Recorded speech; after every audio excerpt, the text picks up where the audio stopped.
So we've done Resolene, Antique. We've antiqued the edges. Resolene again. Antique.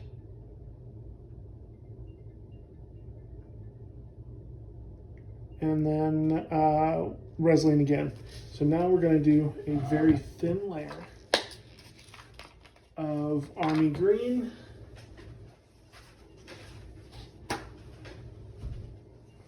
And we should be looking at a really nice antiqued trapper color.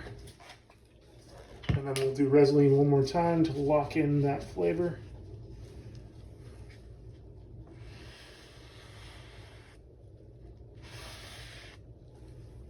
Oh yeah, that's gonna be amazing. Look at that.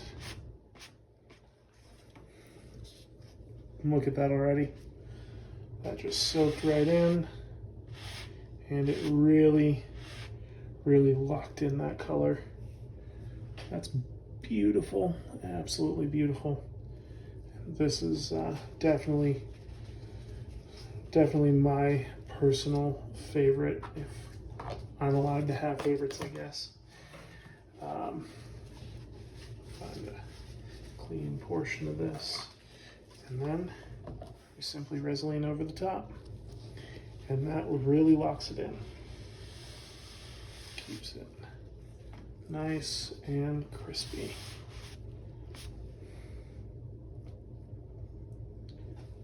All right.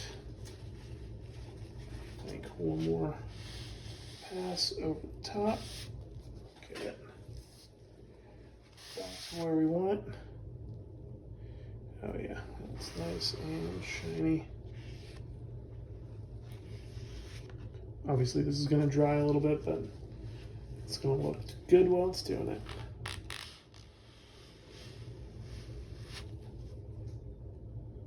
Not too shabby, and that's a very good looking set of color there. And it's pulled through almost like a deep wood grain there. And that is exactly what we were looking for. Okay, so now that we're there, gloves can come off, and let the Tokonole commence. I found that this is just a touch different when doing it with this, adding the stuff to the edges, adding that antiquing. It doesn't quite make the same overly strong squeak sound, but it does it quicker almost. Maybe because most of it's already filled up. I'm not entirely sure. But it really gets in there real quick. Yeah, I can already hear it. That's maybe only 10, 15 passes over it, going back and forth. Don't know if you'll be able to hear that on camera, but get that edging done there. And just a little bit of Tokonole.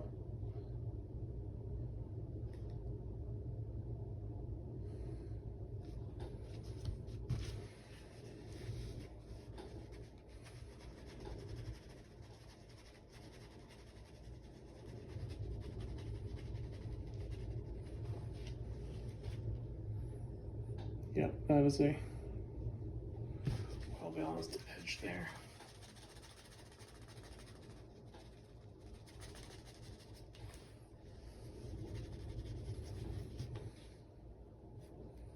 Yep, that cleans up real nice.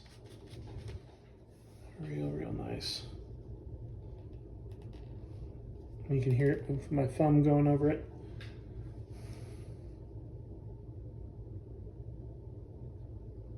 And there we go.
go. Almost getting there on that edge.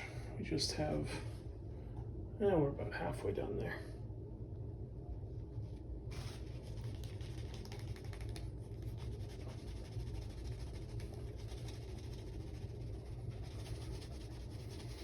Really the key is here to go fast.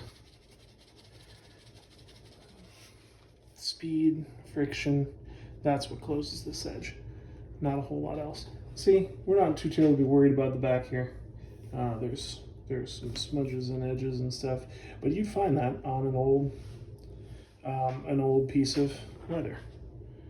And so that's why I kind of like this. This is not rocket science to do this. And if you wanted to make your own, you could very easily. And honestly, I encourage people to do that. This is a dying art. I mean, we use machines for leather and all that kind of stuff. And well, yes, I'm making this by hand, and I don't mind machines. I'm not hating on modern society. I think there should be a skill level component to it as well. And the reason being is like, hey, if anything ever happens, we don't have the access to these machines for whatever reason, we have the ability to come back and say, hey, I can just make a piece of leather. I can do what I need to do, and I don't have to worry about trying to overthink it or overdo it or learn how to do something in the apocalypse. Yeah, hope it doesn't ever come to that, but you get my point, is that having a skill is not a bad thing to have, just for the sake of just being able to do something and to be a productive human being.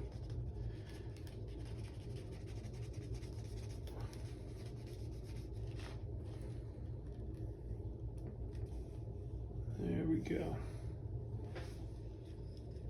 All right, so that's our edges.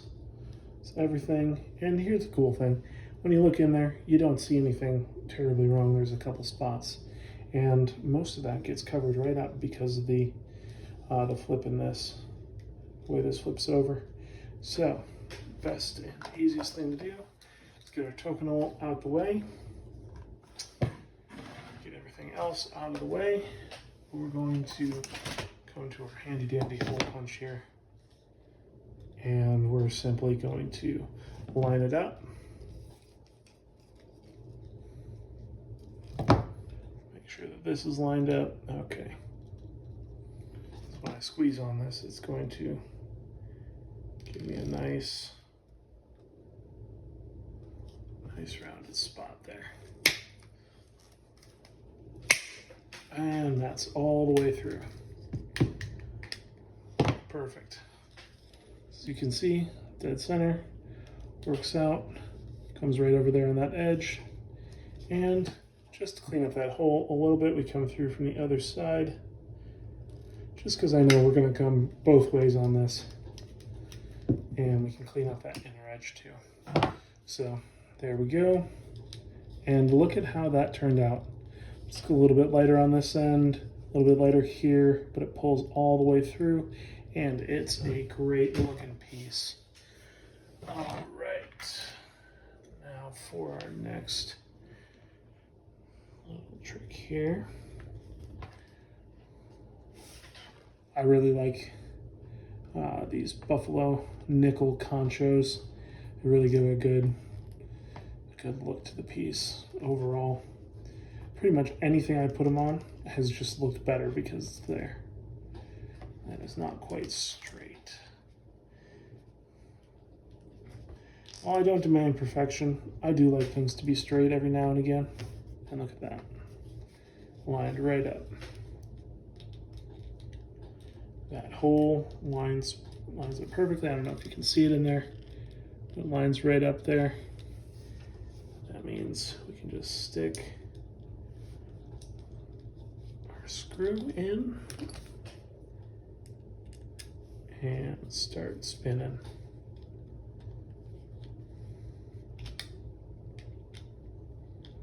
Just be careful not to mar up brand new beautiful leather. Let somebody else do that. And there we go. Get off a little hump there. And that's perfectly solid and flat. And that is a nice edge, and it looks well worn, well used. It looks like it's got lines running in it. And as always, the test. And that holds that Peterson beautifully. And there we go. It's a great video. Thank you.